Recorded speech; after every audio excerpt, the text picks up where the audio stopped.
थोड़ी सम्मेलन શરૂ થનાર છે આગેવાન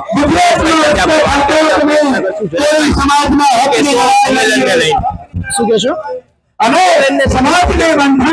સંમેલનની અંદર ગુજરાતના જિલ્લાઓથી અલગ શહેરોમાંથી લોકો આવી રહ્યા છે અને આ સંમેલન અત્યારે અમારો મુખ્ય ઉદ્દેશ છે કે જે ખોટી કલમો નાખવામાં આવી છે એ કલમો હટાવવામાં આવે અને જ્યાં પણ કોળી ઠાકોર સમાજમાં જે અન્યાય થઈ રહ્યો છે એ અન્યાય થાય એ અટકી જાય એના માટે અને જે કોળી અને ઠાકોર જે એક થઈ રહ્યા છે આનો મેન મુદ્દો એ જ છે આ સંમેલન.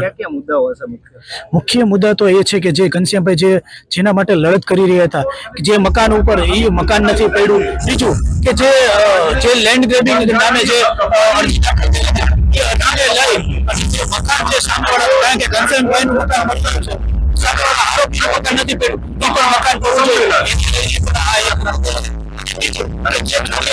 ન્યાય લેવા માટે જે 84 લોકો પર ખોટી રીતે કલમો દાખલ કરવામાં આવી છે, પાટીદાર સમાજ ઉપર જે કલમો હટાવવામાં આવી છે હટાવવામાં આવે, કારણ કે અમે ન્યાય માટે લડત કરી રહ્યા હતા તો એ પણ હટાવવામાં આવે.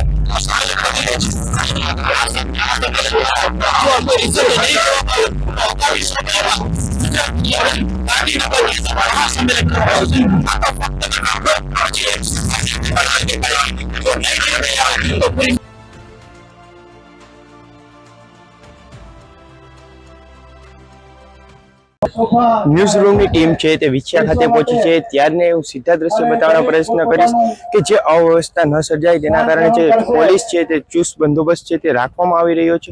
અને હાલ જો બીજી તરફ જો વાત કરવા જઈએ તો કોળી સમાજ દ્વારા જે આ 5 છે તે મુદ્દા દેવામાં આવ્યા છે.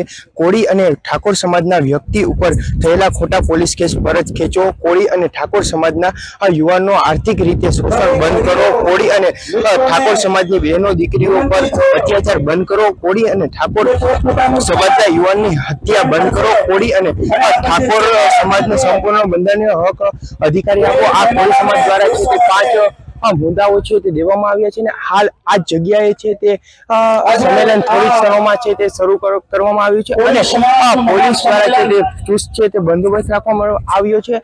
ડીવાયએસપી, એસપી, પીઆઈ તેમજ કોન્સ્ટેબલ દ્વારા છે તે ચુસ્ત બંદોબસ્ત રાખવામાં આવી રહ્યો છે અને થોડી ક્ષણોમાં છે તે સંમેલન છે તે શરૂ થનાર છે.